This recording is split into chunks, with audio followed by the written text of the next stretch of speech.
My name is Myra Warren. I'm 31. At least this one might actually make something of herself. That is what my father said, standing over my hospital bed, 6 hours after I gave birth to my daughter. My husband clenched his fists. My mother-in-law grabbed his arm. My own mother stared out the window like she'd gone deaf. And me? I just held my baby girl against my chest and smiled. Because for 31 years, I'd been the invisible Warren, the one who sat at the end of the table, the one whose name came up only when someone needed something done quietly. But for the last 4 years, I'd been keeping a secret. And if it ever came out, it would flip everything my father believed about this family upside down. I didn't plan what happened at that brunch. I just finally stopped pretending it didn't hurt. Before I go on, please take a moment to like and subscribe, but only if you genuinely connect with this story. And if you're watching right now, drop your city and your local time in the comments. I'd love to know who's out there. Now let me take you back 4 years. To the night I found out my parents were about to lose their house. 4 years ago, I was 27. I just finished my advanced nursing certification, 6 months of night classes after 12-hour ER shifts, studying in my car during lunch breaks because the break room was always full. I called my father the day I passed. He picked up on the fourth ring. I told him. There was a pause, 3 seconds, maybe 4. And then he said, "That's nice. Hey, did Greg tell you he got promoted? Regional sales manager. They gave him the corner office." That was it. My entire accomplishment, swallowed whole by my brother's job title in under 10 seconds. I wish I could say that was unusual. It wasn't. Growing up, there was a pattern in the Warren house. I'd bring home honor roll. Dad would mention Greg's baseball trophy. I'd get accepted to nursing school on a partial scholarship. Dad would spend dinner talking about Greg's new apartment. Every single time, like clockwork. My name was a bridge sentence to get back to my brother. Thanksgiving that year made it crystal clear. We were all at my parents' place, the same split-level ranch in Dayton they'd had since 1989. Turkey, stuffing, the works. Dad stood up, raised his glass, and gave a toast. "To Greg," he said. "The pride of this family." Everyone clinked. I sat at the far end of the table, next to the bowl of mashed potatoes nobody touched. My mother reached under the table and patted my knee. "He doesn't mean it, sweetie," she whispered. But she didn't say a word to him. She never did. I told myself I was fine. I told myself it didn't matter. Then Ryan showed me something on his laptop that changed everything. Ryan, my husband, is a structural engineer. Steady hands, steady head. He'd been helping my parents fix things around their house for years. Leaky faucet, sagging porch steps, a cracked foundation wall in the basement. Dad never thanked him, but Ryan went anyway, because that's who he is. One Saturday, Ryan drove over to replace a corroded pipe under their kitchen sink. Mom was at the grocery store, Dad was napping in his recliner, and sitting right there on the kitchen counter, half hidden under a coupon flyer, was an envelope from the mortgage company. Ryan wasn't snooping, it was open. The red print was hard to miss.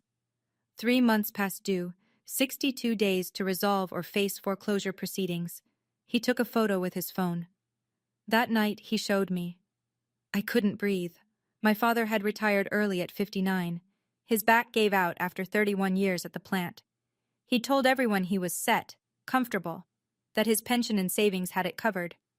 "We don't need a thing," he'd say whenever anyone asked. "Warrens take care of themselves." It was a lie. His pension covered maybe 60% of their expenses. The rest had been bleeding out of savings for 2 years. I called Greg, figured maybe we could split something. His voice got tight immediately. "Yeah, I've been meaning to help, but things are tight right now. The divorce, you know." I knew. Greg's ex-wife got the condo. Greg got the debt. The golden child was drowning, too. He just had a nicer suit on while he sank. I lay awake that whole night, staring at the ceiling fan going in slow circles. I hated how my father treated me, but I couldn't watch my mother lose her home. So I called the one person I trusted with money. And she happened to be my mother-in-law. Linda Callahan is Ryan's mother. 58, widowed, retired from a 30-year career as a CPA. She's the kind of woman who wears reading glasses on a chain and can calculate a tip to the penny without looking at her phone. She raised Ryan alone after his father passed from a heart attack when Ryan was 14. She doesn't waste words. She doesn't waste money, and she doesn't tolerate cruelty. I sat at her kitchen table and told her everything. The overdue notice, the pension gap, Greg's silence, Dad's pride. Linda took off her glasses, set them on the table, looked at me for a long moment. "If you're going to do this," she said, "do it right. Don't let them know." She introduced me to Margaret Bowen, a financial advisor she'd worked with for years. Quiet, precise, trustworthy. Within 2 weeks, Margaret set up a modest trust, nothing fancy, that would route a monthly transfer of $2,800 from my savings into my parents' checking account. On their end, it would show up as a supplemental benefit. Clean, untraceable without digging. Ryan held my hand the night I signed the first authorization. "You sure?" he asked. "No," I said. "But I'd rather live with this than live with guilt." The first transfer hit in March. That same week Dad called Greg. I heard about it later from Mom. "Looks like the pension office finally fixed my benefits," Dad had said, proud as ever. Greg's response, "See? I told you it'd work out." Nobody thanked me. Nobody even knew. And that became the shape of the next 4 years. $2,800 a month. 48 months. Keeping the lights on in a house where my name was never the one they toasted. 2 years in, the transfers kept going, quiet, automatic, invisible. $67,000 and change. Nobody knew. Nobody asked. I didn't keep a running tally back then. I tried not to think about it. Every month, a notification would pop up on my banking app, and I'd swipe it away like a bill I'd already accepted. Meanwhile, the Warren family kept running on the same script. Christmas, 2 years into the transfers. We gathered at my parents' house. Same dining room, same mismatched chairs, same position for me at the end of the table. Greg sat at Dad's right. His new girlfriend, a paralegal named Tina, sat at his left, looking thrilled to be included. After the ham, Dad tapped his glass. He had an announcement. "I've been thinking about the future," he said. "When I get older, really older, someone's going to need to handle the family finances, make the big calls, so I'm putting Greg in charge." He said it like he was passing down a crown. Greg nodded solemnly, as though he hadn't maxed out 3 credit cards buying a boat he never used. Then Dad looked at me, not with cruelty exactly, something worse. Pity. "You just focus on your little job, Myra. Leave the big decisions to the men. That's how this family works." A few people chuckled, the nervous kind, the kind that fills silence when nobody knows what to say. Mom studied her napkin. Tina glanced at Greg like she was waiting for him to object. He didn't. Under the table, I was squeezing my water glass so hard my knuckles went white. Ryan placed his hand on my thigh and pressed gently. A quiet signal. I'm here. I thought the worst was over. Then I got pregnant, and everything escalated. 5 months along. I announced it in the family group chat with a photo of the ultrasound. Black and white blur, tiny fingers curled like a comma. Mom was ecstatic. Heart emojis, prayer hands, a voice memo of her crying happy tears. Greg texted, "Congrats, sis," and then immediately pivoted. He was seeing someone new, wanted to borrow the family cabin for Valentine's weekend. Could Mom check if the hot tub still worked? Dad's reply came 40 minutes later. 6 words and an emoji. "Hope she's got Ryan's brains." I stared at that message for a long time, read it once, twice, 3 times, showed it to Ryan. He didn't say anything, just set the phone face down on the counter and walked into the other room. That night, at my 20-week checkup, I sat alone in the dark ultrasound room while the tech went to get the doctor. The screen still glowed, my daughter's profile, her nose, the curve of her skull. I put my hand on my belly and whispered something I'd been thinking for weeks. "I promise you'll never sit at the end of the table." When Ryan picked me up, he was quiet for most of the drive. Then, at a red light 3 blocks from home, he said it. "Maybe it's time to stop the transfers." "Not yet. Mom needs it." "Your mom," he said, eyes on the road. "Not him." He was right. But I wasn't ready. Not yet. 3 months later, I was in a delivery room, drenched in sweat, holding my daughter for the first time. And the first thing my father said when he walked in was not congratulations. The hospital room was warm. Too warm. The kind of warmth that makes everything feel thick. The air, the sounds, the way time moves. Lily had been on my chest for 2 hours, skin to skin. Her eyes were closed. She weighed 6 pounds, 11 ounces. I'd counted every finger twice. Ryan sat beside me, his hand on the edge of the bed. Linda, my mother-in-law, was in the armchair by the window, knitting something pink. Mom had arrived an hour earlier, teary, quiet, holding my hand without saying much. That was enough. Dad showed up 4 hours late. Traffic, he said. He didn't hug me, didn't congratulate Ryan, didn't even glance at my mother, who'd been waiting for him since noon. He walked straight to the bed, looked down at Lily, tilted his head the way you'd inspect a used car. At least this one might actually make something of herself. The room went silent, not the comfortable kind, the kind where the oxygen leaves. Ryan stood up so fast the chair scraped the floor. Linda was already on her feet, one hand on Ryan's shoulder, firm, steady. Not now. Mom turned to the window. I watched her reflection in the glass, jaw tight, eyes shut. I looked up at my father. He was smiling, that half-smile he wore when he thought he was being clever. I didn't cry, I didn't shout. I just held Lily a little tighter and said, "She already has, Dad. She's here."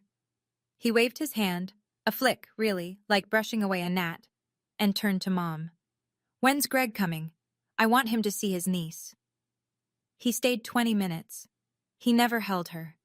The door barely clicked shut before Ryan was in the hallway. I heard it from the bed. One sharp thud, fist against drywall. Then Linda's voice, low and even. "Not here. Not now." A minute later, he came back. Knuckles red, eyes wet. He knelt beside the bed and pressed his forehead against my arm. "I'm done watching him do this to you." I put my hand on the back of his head. Lily was still asleep against my chest, breathing in that tiny rhythm newborns have. Fast, shallow, relentless. Linda sat back down. She took her time, folded the knitting into her lap. Then she looked at me, not with sympathy, not with pity, but with the kind of clarity that only comes from a woman who's done her own math. "Sweetheart," she said, "you've transferred over $100,000 to that man, and he walked into your recovery room 6 hours after you gave birth to his granddaughter, and that's what he said." I looked at the ceiling, blinked hard. "I know." Silence. "I know." Lily stirred. I shifted her to nurse. The room went quiet again, just monitors beeping, the hum of fluorescent lights, the sound of my daughter learning to eat. Then I spoke. Not loud, not angry, just level. "He's planning a brunch for the baby, a big one. Family, neighbors, everyone." Ryan shook his head. "You don't have to go." "Oh, I'm going." He looked at me. Linda looked at me. I looked at my daughter. "Because if he's going to use my baby to perform his perfect family show, he should at least know who's been funding the stage." 2 weeks after Lily was born, I made a phone call I'd been turning over in my head since the hospital. Margaret Bowen picked up on the second ring, professional as always. She didn't do small talk, which is one of the reasons I trusted her. "I need a summary," I said. "Every transfer, every month, every dollar. His account number, the trust routing, all of it." There was a pause on her end. Not hesitation, calculation. "You're sure? Once this is out, there's no taking it back." "I'm not trying to take anything back, Margaret. I'm just done hiding." The email arrived the next morning. I opened it at the kitchen table while Lily slept in the bassinet beside me. Ryan was at work. The house was quiet. 48 line items, 48 months, $2,800 each. Total, $134,400. Every entry time-stamped, routed, verified, clean documentation, the kind of paper trail that doesn't leave room for arguments. I stared at it. My thumb hovered over the screen. I could feel my heartbeat in my fingertips. Then I closed the phone, set it face down on the table, walked to the bassinet and watched my daughter sleep. Not yet. That's what I told myself. Not yet. I saved the file. Didn't tell anyone except Ryan, who nodded once, and Linda, who said, "Good." I still didn't plan to use it at the brunch. I want you to understand that. I was genuinely hoping, the way you hope against every shred of evidence that my father would walk into that party and just be a normal grandfather for one afternoon. But then he called about the seating arrangements. Dad called on a Tuesday evening. I was nursing Lily in the rocking chair, one hand holding the phone on speaker. "Brunch is set for Sunday," he said. 30 guests. I reserved extra folding chairs from the church. I'll handle the speech. You just bring the baby and smile. "Can I say a few words too?" I asked. A beat of silence, then that tone, the one that sounds patient but means the opposite. "About what, Myra?" "Let me handle it. I know what people want to hear." I heard Mom's voice in the background, muffled, asking something about napkins. Then Dad's voice dropped, the way it does when he thinks he's being quiet but isn't, and I heard it clearly. "Make sure Greg sits next to me at the head table. Myra can sit with the cousins." He didn't know I was still on the line, or maybe he didn't care. My daughter's brunch, my daughter's welcome party, and I was being assigned to the overflow table like a distant relative who showed up uninvited. I ended the call, set the phone on the armrest, looked down at Lily. She'd fallen asleep mid-feed, lips still parted, milk-drunk and peaceful. I sat there for a long time. The house was still. The ceiling fan clicked on every third rotation. Ryan kept meaning to fix it. Then I picked up my phone and texted Ryan 3 lines. "We're going to that brunch. I'm bringing my phone. And ask your mom to print the backup." He replied in under a minute. Just one word. "Done." I put the phone down and rocked my daughter in the dark. Sunday was 5 days away. Sunday morning. Bright, clear, 72 degrees. The kind of Ohio weather that makes everyone believe in fresh starts. My parents' backyard looked like a magazine spread, or at least Dad's version of one. White tablecloths, pink balloons tied to every chair, a hand-painted banner strung between the oak tree and the fence post. "Welcome, baby Lily." Dad had outdone himself. Not for Lily, of course, for the audience. 30 guests, aunts, uncles, cousins. 3 neighbors, including Mrs. Dobson from across the street, who'd brought a casserole and her reading glasses. 2 of Dad's old buddies from the plant, Greg and his new girlfriend, whose name I'd already forgotten.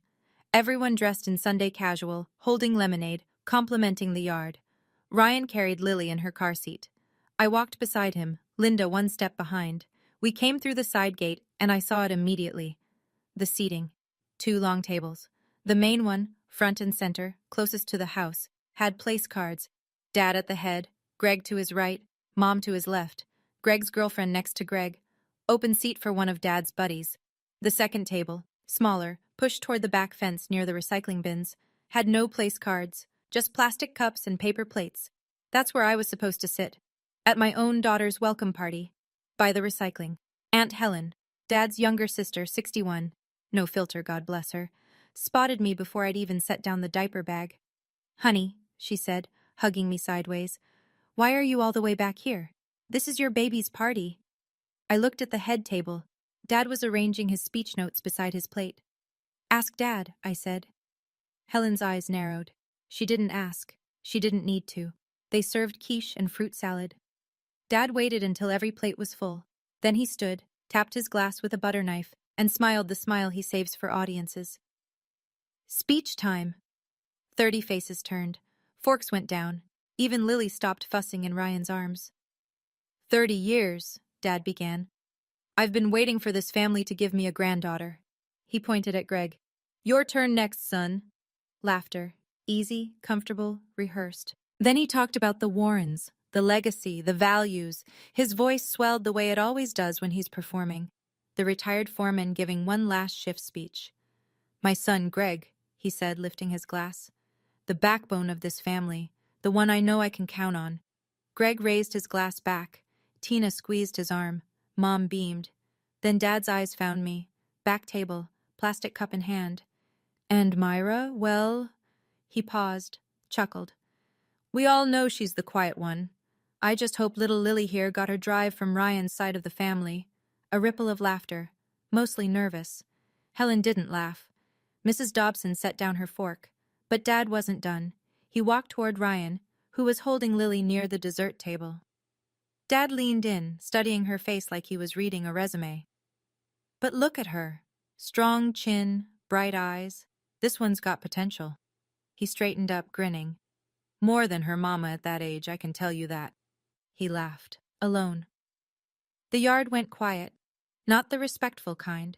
The kind where people suddenly become very interested in their fruit salad. I sat at my table, both hands flat, fingers still. No trembling. No tears. I looked straight at my father. And I waited. Greg stood up next. Of course he did. He lifted his glass, the real glass, from the main table, and cleared his throat. To Dad, he said. The man who keeps this family together.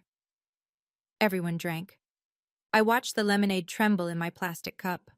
Then Greg turned to me, grinning that easy, golden boy grin. He crossed the yard to my table and clapped me on the shoulder like I was a teammate who'd fumbled, but he wasn't going to make a thing of it. Hey, sis. Don't worry. Lily's got the Warren genes. She'll be fine. He squeezed my shoulder and walked away, back to the main table, back to his seat at the right hand of the father. Aunt Helen appeared beside me. She crouched down, voice low. Are you okay, sweetheart? I'm perfect, Aunt Helen. She looked at me. I could tell she didn't believe me. I could also tell she was angry. Not at me. Ryan leaned close to my ear, Lily cradled in his other arm. Say the word and we leave. Right now. I looked at my daughter. She was awake, staring at the pink balloons with that wide, unfocused wonder newborns have. She didn't know what her grandfather had just said about her mother. She didn't know any of it. She was just watching balloons. I looked at Linda. She sat 2 chairs down, her handbag on her lap, calm, upright, watching me the way a pilot watches instruments. She gave me a nod, small, certain, one nod. That was all I needed. I took a breath, stood up, pushed my chair in, neatly, quietly, the way I do everything. Then I walked to the main table. Dad, can I say a few words? He looked surprised. Now? We're about to cut cake. It won't take long. He waved his hand like he always does. Make it quick. So I did. I stood at the head of the main table. No microphone, no notes. Just me, my voice, and 30 people who suddenly didn't know where to look. Thank you all for being here for Lily, I said. My voice was steady. I made sure of that. She's 3 weeks old, and she's already surrounded by more love than I ever expected. I let that land. A few smiles. Mrs. Dobson pressed her hand to her chest. Dad just said something about hoping Lily got her drive from Ryan's side. I turned to my father. He was still smiling. The frozen kind. The kind that means he's calculating. That's fine. He's been saying versions of that my whole life. The smile cracked. Just a fraction. But there's something everyone here should know. Something I've kept quiet for 4 years. Dad shifted in his chair, his arms crossed. Myra, this isn't the time for drama. You're right, Dad. It's the time for honesty. Mom reached for his arm. Myra, please. I looked at her. Really looked.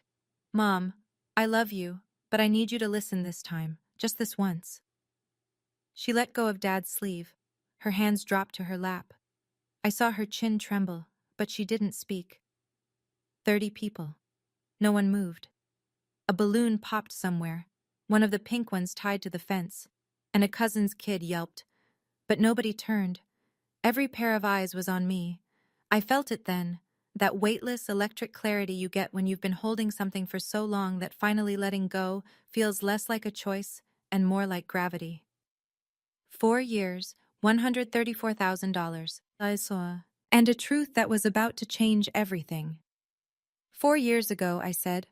I found out this house was 3 months from foreclosure. The word landed like a stone in still water. I watched it ripple across the yard. Aunt Helen's mouth opening, Mrs. Dobson gripping her armrest, Greg's girlfriend looking at Greg like she was seeing him for the first time. Dad's pension wasn't covering it. Savings were gone. The mortgage company had already sent the final notice. Dad's jaw tightened. That's private family. I'm not finished. He stopped. I don't think anyone had ever said that to him before. Greg couldn't help. I glanced at my brother. No offense, Greg. Greg stared at his plate, his ears turned red. Tina pulled her hand off his arm. So, I set up an anonymous monthly transfer. $2,800 every single month, for 48 months. Whispers. Helen covered her mouth. One of Dad's plant buddies set his glass down slowly, deliberately, like he needed something to do with his hands. I turned back to my father. Dad, you told everyone your pension got adjusted, that the benefits office fixed your account. I held his gaze. It wasn't them. I let the silence do the work. It was me, the quiet one, the one who'd never make something of herself. Dad opened his mouth, closed it, opened it again. That's ridiculous. I never... Check your bank account, Dad. I didn't shout, didn't lean forward, said it the same way I'd say, pass the salt. I turned to Linda. She reached into her handbag, pulled out a printed sheet, 48 lines dated, stamped, and set it on the table in front of him. His phone buzzed in his pocket. He pulled it out. His face went white. A notification from Margaret Bowen. Per Ms. Warren's request, the supplemental trust transfer has been permanently discontinued effective today. Donald Warren stood at the head of his own table, phone in one hand, printed bank statement in the other, and for the first time in my life, he had nothing to say. His face didn't crumble all at once. It happened in stages, confusion, then recognition, then something I'd never seen on my father. Shame. Greg broke first. He pushed back from the table, chair scraping the patio. Wait, what? You've been... How? He looked at me, then at Dad, then back at me. 4 years? I didn't answer. I didn't need to. The paper answered. Aunt Helen stood up. She's 5'3", and she filled the entire backyard. Donald, is this true? Your daughter's been paying your mortgage this whole time? Dad's voice came out thin. This is none of your business, Helen. You just spent 10 minutes telling everyone she'd never amount to anything. Helen pointed at the statement. I'd say it is my business. Murmurs spread through the tables. Mrs. Dobson shook her head slowly, the way you do when you're disappointed in someone you've known for 30 years. One of Dad's plant buddies picked up his jacket from the back of his chair and quietly put it on, like he was getting ready to leave. Mom started to cry, not dramatically, just tears falling one after another into her untouched quiche. She wasn't crying because she was embarrassed. She was crying because she knew. She'd always known I was the one who showed up. She just never had the courage to say it out loud. Dad looked up from his phone. His eyes found mine. You did this to humiliate me. No, Dad. My voice didn't waver. I did the transfers because I love Mom. I stopped them because I love myself. I didn't leave. Not yet. I stood right where I was, 3 feet from my father, 30 witnesses, a warm breeze pushing the pink balloons sideways. Dad, I'm not doing this to punish you. He was still holding the printout. His thumb had smudged the ink on line 37. I'm doing this because Lily is 3 weeks old, and I refuse to let her grow up watching her mother be treated like she doesn't matter. Helen sat back down. She folded her arms and nodded, one firm dip of the chin, like a judge who'd heard enough. If you want a relationship with your granddaughter, I said, it starts with respecting her mother.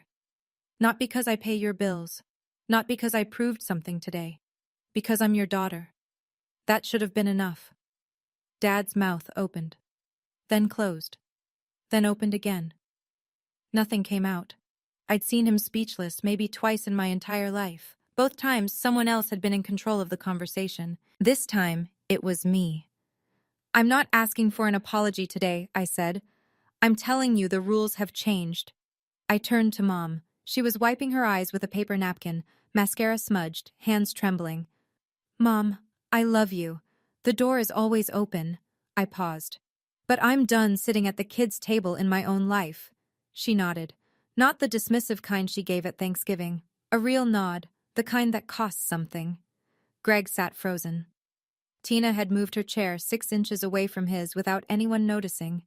I looked at the yard, the banner, the balloons, the folding chairs from the church, a party my father had thrown to showcase himself, in a house my father would have lost without me. Time to go. I walked back to the overflow table, picked up the diaper bag, checked Lily's bottle was capped, folded the blanket Ryan had draped over the car seat.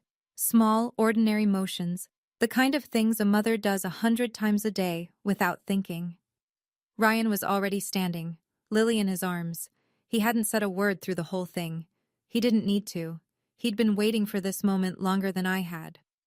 Linda rose from her chair, gathered her handbag, and walked over to me. She wrapped both arms around my shoulders and pulled me close. Her perfume, lavender, always lavender, mixed with the backyard honeysuckle. "Your father-in-law would have been so proud," she whispered. I bit my lip, nodded into her shoulder. Linda's husband, Tom, had died when Ryan was 14. I never met him, but in that moment, I felt him. We moved toward the side gate. Nobody stopped us. Nobody tried. 30 people parted like water, and we walked straight through. I passed within 2 feet of my father. He was still standing at the head of the table, bank statement in one hand, phone dark in the other, staring at the numbers. I stopped. "Dad?" He looked up. His eyes were red. "I didn't do all of this for a thank you." I held his gaze. "But a thank you would have been nice." I turned and kept walking. Ryan opened the gate. Linda followed. Lily made a small sound. Not a cry, just a murmur. And I adjusted her hat against the sun. The car was parked on the street. Ryan buckled Lily in. I climbed into the passenger seat, closed the door. And then I cried, for the first time. Not because it hurt, because it was over. Ryan started the engine, reached across the console, took my hand, didn't say a word, just drove us home. The calls started before we even got home. Aunt Helen was first. I picked up on the second ring because it was Helen, and Helen doesn't call unless she means it. "Honey," she said, "I just want you to know. I called your father before I left the driveway, told him he owes you an apology, a real one, not the kind where he explains why he was actually right." I laughed. For the first time in weeks, a real laugh. "Thank you, Aunt Helen. Don't thank me. You did the hard part. I just yelled at a man who deserved it." By Monday, 3 more calls had come in. Mrs. Dobson sent a flower arrangement with a handwritten card tucked into the baby's breath. "I raised 3 daughters. I've never been prouder of someone else's child." I put the card on the refrigerator and cried a little more. One of Dad's old plant buddies, Frank, a big man with a quiet voice, called Dad directly. I heard about it later from Mom. "Dawn, is it true? Your girl's been covering your mortgage?" Dad hung up on him. Frank didn't call back. Then, on Wednesday, Greg called me.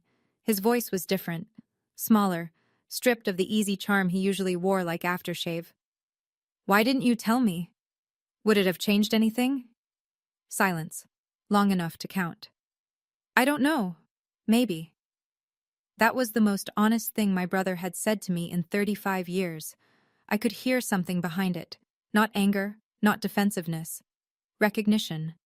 The sound of a man realizing the pedestal he'd been standing on was built by someone else.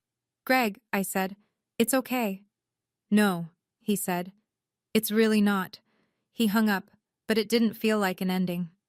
Mom told me later what happened after we left the brunch. The guests trickled out within 20 minutes. Quick goodbyes, tight smiles, car doors closing up and down the block. Helen was the last to leave. She hugged Mom at the front door and said, "Call me if you need anything, Patty." She didn't say goodbye to Dad. By evening, it was just the 2 of them. The backyard still had the banner up, "Welcome Baby Lily," flapping in the wind like a punchline nobody laughed at. Dad sat at the kitchen table. The printed statement was still in front of him. 48 lines. He hadn't moved it. Mom sat across from him. She told me she poured 2 cups of coffee and didn't say anything for almost 10 minutes. She just waited. Then, for the first time in 40 years of marriage, my mother pushed back. "She kept us in this house, Donald. 4 years." Dad stared at the paper. "She had no right to tell everyone." Mom's voice went flat, hard. A voice I'd never heard her use. "She had every right. You stood up in front of 30 people and told them your granddaughter might succeed in spite of her mother." She leaned forward. "What did you expect?" Dad looked at the window. The backyard was empty now. The chairs were still out, plates still on the tables, a balloon caught in the gutter. The house he'd almost lost, the yard he'd almost surrendered, kept alive, every month, every check, every dollar. By the daughter he'd seated at the back table. "Call her, Donald." "And say what?" Mom's voice cracked, but it held. "Start with 'I'm sorry.'" He didn't call. Not that night. But he didn't sleep either. A week passed. The dust was still settling, but life doesn't stop for family drama. Diapers still needed changing. Night feeds still came at 2 and 5 a.m. Lily still needed me. And honestly, I needed her. It was a Thursday morning, 6:15. The house was quiet. Ryan had already left for a site visit. I was in the rocking chair, nursing Lily in that half-dark, half-golden light that comes through east-facing windows at dawn. And she smiled. Not gas. Not a reflex. She looked up at me, eyes focusing for the first time on something specific, something real. And the corners of her mouth pulled up. Just slightly. Just enough. I sobbed. The ugly, shaking kind. Not because I was sad, because for the first time in weeks, something beautiful happened that had nothing to do with pain. Ryan came home that evening, and I showed him the photo I'd taken. His eyes went soft. He kissed Lily's forehead, then mine. I posted it in the family group chat. No caption needed, but I wrote one anyway. First smile, my whole world. The reactions came fast. Helen, heart emoji, fire emoji, 5 exclamation points. Mrs. Dobson, she wasn't in the chat, but Helen forwarded it, and she texted me separately. Greg sent a red heart. Mom called immediately, crying, laughing, talking so fast I couldn't understand half of it. Dad didn't react. Didn't call. But Mom told me later. Your father sat on the porch and stared at that photo on his phone for 10 minutes. Didn't say a word. Just looked. I didn't know what to do with that. So I told Ryan what I'd been thinking for days. I don't need him to change. I just need him to stop pretending I don't exist. Then, on a Tuesday night, my doorbell rang at 9 p.m. I opened the door. It was my father. Alone.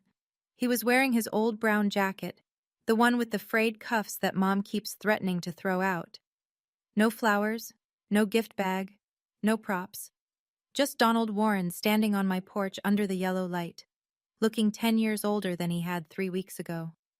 Ryan appeared behind me, one hand resting on my shoulder, not pushing, not pulling, just there. Can I come in? Dad asked. That depends on why you're here. He looked down at the welcome mat. His work boots were untied, something I'd never seen before.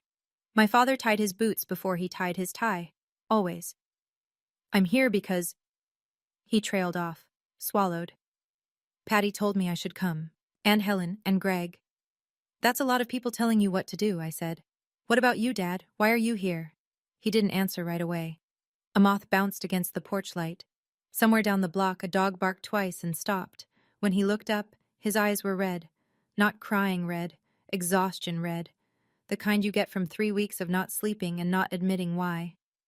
I'm here because I'm ashamed. 3 words. Quiet. No performance. No hand gestures. No audience. I searched his face for the act, for the calculation, for the half-smile he used when he was managing a room. It wasn't there. I stepped back, opened the door wider. Didn't say come in, didn't need to. The open door said it. He stepped inside. Ryan squeezed my shoulder once, then disappeared upstairs with Lily, giving us the room. Dad stood in my hallway, hands in his jacket pockets, looking at the family photos on the wall. Me and Ryan, Lily's hospital photo, Linda at Christmas, none of him. He noticed, I could tell. He didn't mention it.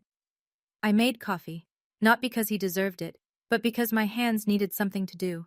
We sat at my kitchen table, the cheap IKEA one Ryan and I had assembled the week we moved in. No tablecloth, no place cards, no head and foot, just 2 chairs, 2 mugs, and 31 years of things unsaid. Dad wrapped both hands around the mug, stared into it like the answer might be floating there. I don't know how to say this, he said. I never learned. Try. He took a breath, let it out slow. I looked at that bank statement every day since the brunch. $134,000. He shook his head. And I couldn't even hold her when she was born. Why not? The question sat between us. I watched him wrestle with it, jaw working, eyes shifting, pride fighting honesty in real time. Because I was scared. I waited. You grew up and became everything I couldn't, Myra. You put yourself through school, built a career, bought a house, married a good man, and you did it all without me. His voice thinned. Without needing a single thing from me, and I couldn't stand it. The refrigerator hummed.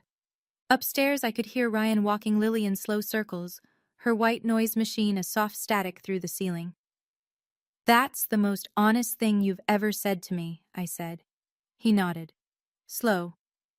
I'm not asking you to start the money again. Good, because that's not happening. No anger in my voice, no cruelty, just fact. He took a sip of coffee, set the mug down. His hand was shaking, just slightly, a tremor he'd never have let anyone see at the head of his own table. I know, he said. For a moment, neither of us spoke. And the silence wasn't empty. It was the fullest our kitchen had ever been. I'm not going to pretend this is fixed, I said. One conversation doesn't erase 31 years. I know. Here's what I need. I didn't rehearse this, but it came out clear, like I'd been writing it in my head since I was 12 years old, and overheard him tell Uncle Ray that Greg was the one with the potential. You don't compare Lily to anyone, not to Greg's future kids, not to her cousins, not to me. She's her own person, full stop. He nodded. You don't dismiss me in front of family. Not as a joke, not as a habit. Not ever again. Another nod, slower this time. And if you want to be in Lily's life, you show up. Not for the speech, not for the audience. You show up at bedtime and tummy time and the boring Tuesday afternoons when nothing happens. That's where being a grandfather counts.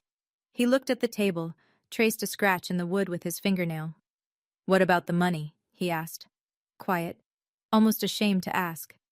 If Mom needs help, she can call me directly. We'll figure it out. But I'm not sending anonymous checks so you can pretend you don't need your daughter. He flinched. I saw it. A small contraction, like I'd touched something still raw.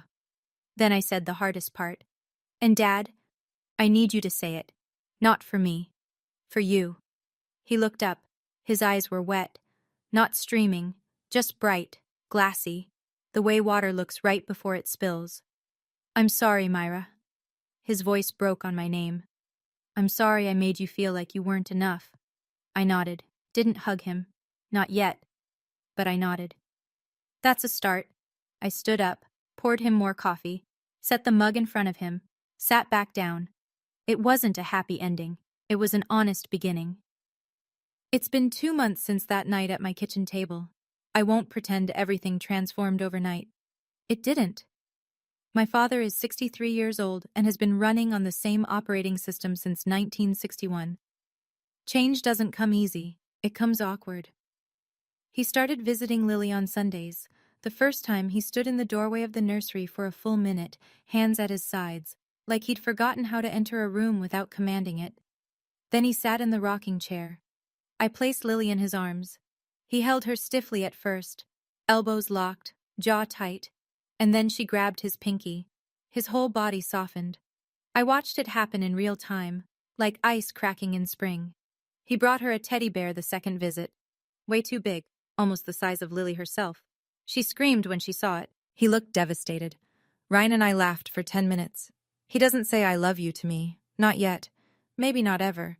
But last week, when I was carrying Lily to the door to say goodbye, he stopped at the porch steps, turned around, looked at me. She's lucky, he said. She's got your stubbornness. I raised an eyebrow. I'll take that as a compliment. It is one. First time. A small thing. But I heard it. Greg calls me every week now. Nothing big, just, how's Lily? How are you? Simple. Real. We're not best friends. We're something better. We're honest. Mom sent a handwritten card. Not long. Just, I should have spoken up sooner. I'm sorry. Love, Mom. I taped it to the refrigerator, right next to the photo of Lily's first smile. And here's what I learned. Not a lesson. Just something true. You don't have to set fire to the whole house to get warm. Sometimes you just need to stop standing in the cold. If this story reminded you of someone, a parent, a sibling, a version of yourself, I'd love to hear it. Were you the invisible one, or did you finally speak up? Drop your story in the comments. And if this one hit close to home, there are more stories just like it, waiting for you in the description. I'll see you in the next one.